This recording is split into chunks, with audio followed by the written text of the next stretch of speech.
Isang magpagpalang umaga po mga kaasikaso. Nakita po kami ng idol ko. Yung nandito sa Biton. So, ito guys. Halika. Sino po tayo? Ano? Ito. Si Nadine Guapa. Ano? Vlog. Guapa Vlog. So, dito siya mga kaasikaso. Nagkita kayo. So, Nadine. Thank you salamat sa pagkita natin yan. Hindi ko kasi akalain mga kaasikaso magkita kami dito. So ito siya.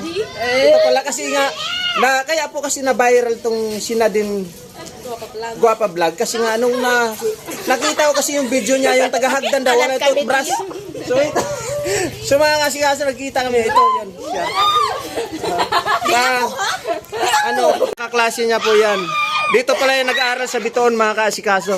Si Nadine Guapa Vlog. Wow. Napakasikat mo idol. Kulab daw, kulab Oh, kulab. So nagkita kami ngayon.